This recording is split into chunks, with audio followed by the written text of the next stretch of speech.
আসসালামু আলাইকুম। আমাদের দেশে যারা রাজনীতি করেন এবং যারা প্রশাসনে আছেন তাদের বিবেক জাগ্রত হবে না। আমরা ফ্যাসিস্ট আওয়ামী সরকারের সময় দেখেছি, যদি কেউ থানায় মামলা করতে যায় আর তারা যদি সরকারি দলের হয় তাদের বিরুদ্ধে মামলা নিতে গড়িমসি করে। এটা আইনের পরিপন্থী এবং এটা আইনে বলা নেই। দোষী সে যেই দলেরই হোক,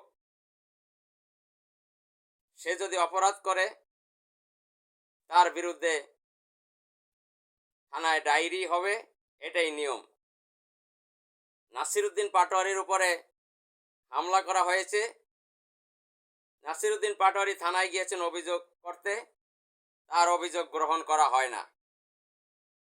প্রশাসনকে বলবো, কে কোন দল করে সেটা দেখার বিষয় আপনাদের নয়। আপনারা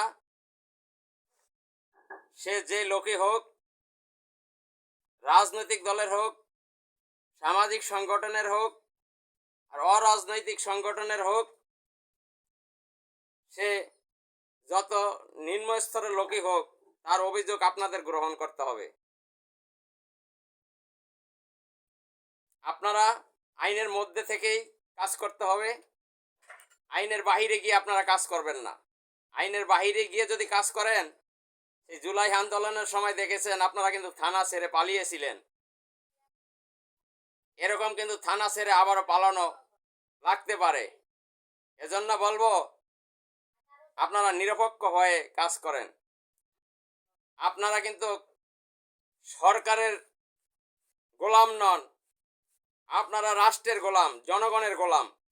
জনগণের সেবক হয়ে আপনারা কাজ করবেন।